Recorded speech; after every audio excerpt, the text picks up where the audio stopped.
नमस्कार, ये आकाशवाणी शिमला है। अब आप राजकुमारी चंदेल से प्रादेशिक समाचार सुनिए।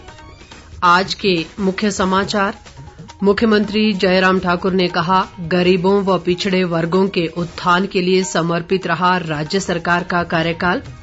सूचना व प्रसारण मंत्री अनुराग सिंह ठाकुर ने कहा, प्रधानमंत्री नरेंद्र मोदी के नेतृत्व में भारत ने विश्व पटल पर हासिल किया उच्च स्थान। परिवहन मंत्री बिक्रम ठाकुर का केंद्र से आग्रह, वाहनों को चार्ज करने के लिए एक ही प्रकार की चार्जिंग प्रणाली की जाए विकसित। और भाजपा ने कांग्रेस पर लगाया लोक लुभावने वायदे करने का आरोप। कांग्रेस ने कहा, अमृत महोत्सव के नाम पर चुनावी रैलियां कर रही है भाजपा। अब समाचार विस्तार से। मुख्यमंत्री जयराम ठाकुर ने कहा है कि वर्तमान राज्य सरकार का कार्यकाल गरीबों और पिछड़े वर्गों के उत्थान के लिए समर्पित रहा है। हमीरपुर जिले के सुजानपुर में आज हिमाचल की स्थापना के 75 वर्ष समारोह में एक जनसभा को संबोधित करते हुए उन्होंने कहा कि गठन के बाद से प्रदेश ने हर क्षेत्र में उल्लेखनीय विकास किया है और हिमाचल की गिनती आज देश के अग्रणी राज्यों में की जाती है। मुख्यमंत्री ने कहा कि प्रदेश में 1300 करोड़ रुपए की राशि खर्च कर लगभग 7.5 लाख लोगों को सामाजिक सुरक्षा पेंशन दी जा रही है और मुख्यमंत्री शगुन योजना बीपीएल परिवारों की बेटियों के लिए वरदान साबित हो रही है। हिमाचल प्रदेश, प्रगतिशील हिमाचल प्रदेश के 75 वर्ष के जो आयोजन कार्यक्रमों के हमने तय किए हैं 75 स्थानों में, आज मुझे खुशी है कि हमीरपुर जिला के अंतर्गत सुजानपुर विधानसभा क्षेत्र में यहाँ पर आने का सौभाग्य प्राप्त हुआ और हिमाचल प्रदेश प्रगति की राह पर तेजी से आगे बढ़े, इसके लिए सभी जनता की ओर से हमने आह्वान किया है। जो सहयोग आप सब लोगों की ओर से हिमाचल को 75 वर्ष की इस यात्रा में मिला है, वो आने वाले समय में इसी प्रकार से मिलता रहे ताकि हिमाचल गति से आगे बढ़ सके। सूचना व प्रसारण मंत्री अनुराग सिंह ठाकुर ने भी समारोह में भाग लिया। उन्होंने कहा कि प्रधानमंत्री नरेंद्र मोदी के गतिशील नेतृत्व में पिछले 8 वर्षों में भारत ने विश्व पटल पर अपना पुराना गौरव व उच्च स्थान हासिल किया है। अनुराग ठाकुर ने कहा कि केंद्र सरकार ने हिमाचल के लिए बल्क ड्रग पार्क और मेडिकल डिवाइस पार्क मंजूर किए हैं, जो यहाँ के लोगों के लिए वरदान साबित होंगे। डबल इंजन की सरकार ने, भारतीय जनता पार्टी ने केंद्र से लेकर प्रदेश तक प्रदेश के चहुमुखी विकास के लिए जहां एक और विशेष राज्य का दर्जा वापस दिया, हर घर नल से जल पहुंचाने का काम कर रहे हैं। वहीं पर ही रसोई गैस के सिलेंडर भी हर बहन को दिए, स्वास्थ्य की सुविधा 5 लाख रुपए तक की दी, 60 वर्ष से ज्यादा वालों को पेंशन दी। इसका जवाब विपक्षी दलों के पास नहीं। लगातार जो अंग्रेज जो हम पर 200 साल राज करते रहे, हमने उनको भी पछाड़कर 11वें नंबर से 5वें नंबर की अर्थव्यवस्था भारत बना है। ये नरेंद्र मोदी जी के नेतृत्व में बना। 200 करोड़ वैक्सीन नरेंद्र मोदी जी के नेतृत्व में लाए। अनुराग ठाकुर ने कांग्रेस की भारत जोड़ो यात्रा पर कहा कि राहुल गांधी भारत छोड़ने पर ज्यादा ध्यान देते हैं और उन्हें भारत जोड़ने की चिंता नहीं करनी चाहिए। केंद्रीय मंत्री ने आरोप लगाया कि कांग्रेस पार्टी आज भी गुलामी की मानसिकता से बाहर नहीं निकल पाई है। पूर्व मुख्यमंत्री और भाजपा के वरिष्ठ नेता प्रोफेसर प्रेम कुमार धूमल ने भी समारोह को संबोधित किया। इससे पहले मुख्यमंत्री ने केंद्रीय मंत्री अनुराग सिंह ठाकुर की मौजूदगी में सुजानपुर विधानसभा क्षेत्र के लिए 51 करोड़ रुपए से अधिक की विकास योजनाओं के उद्घाटन व शिलान्यास किए।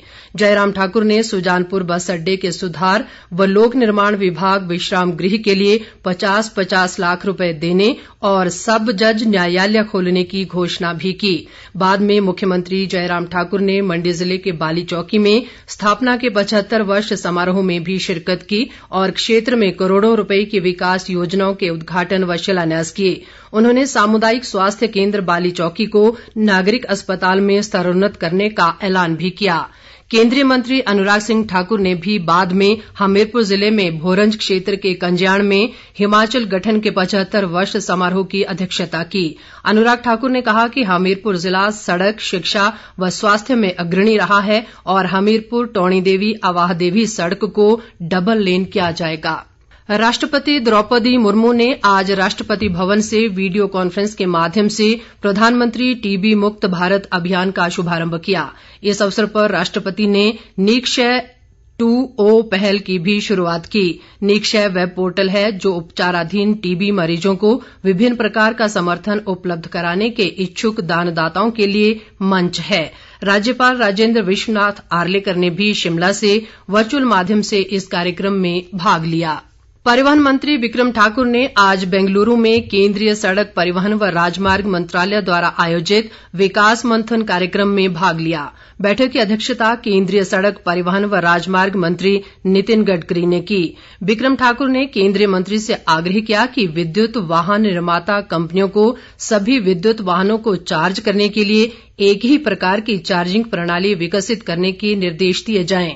उन्होंने कहा कि हिमाचल सरकार विद्युत वाहनों को अपनाने के लिए शिमला, बद्दी, मंडी और धर्मशाला को आदर्श शहर घोषित करने की दिशा में कार्य करेगी।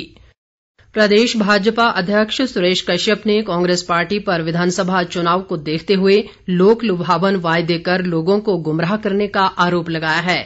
एक बयान में उन्होंने कहा कि हिमाचल की जनता समझदार है और वो कांग्रेस पार्टी के झांसे में नहीं आएगी। सुरेश कश्यप ने कहा कि सत्ता में रहते हुए कांग्रेस पार्टी को वे मुद्दे कभी नजर नहीं आते जिन्हें वो विपक्ष में रहकर उठाने का प्रयास कर रही है। कांग्रेस विधायक विक्रमादित्य सिंह ने भाजपा पर अमृत महोत्सव के नाम पर चुनावी रैलियां करने का आरोप लगाया है।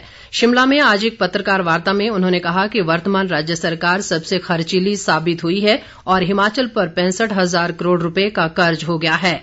विक्रमादित्य सिंह ने सरकार पर स्थापना के 75 वर्ष समारोह में सरकारी पैसे के दुरुपयोग का आरोप भी लगाया।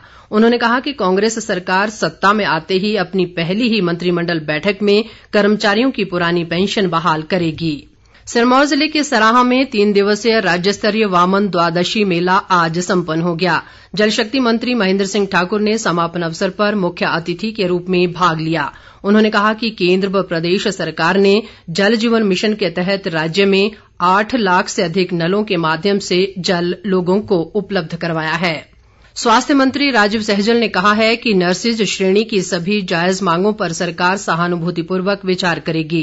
शिमला में आज ट्रेंड नर्सिज एसोसिएशन की प्रतिनिधियों के साथ एक बैठक में उन्होंने कहा कि रोगियों के बेहतर उपचार में नर्सों का महत्वपूर्ण योगदान है और सरकार उनकी मांगों के प्रति संवेदनशील रही है।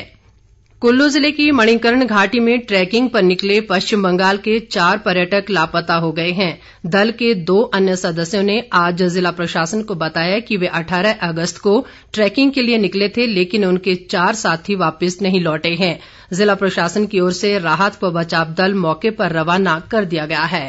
किन्नौर जिले के चौरा के पास आज दोपहर एक गाड़ी के खाई में गिरने से एक ही परिवार की 2 महिलाओं की मौत हो गई, जबकि एक युवक गंभीर रूप से घायल हुआ है। घायल युवक दीपक को ज्यूरी अस्पताल में भर्ती किया गया है और मृतक महिलाएं दीपक की मां व बहन थीं।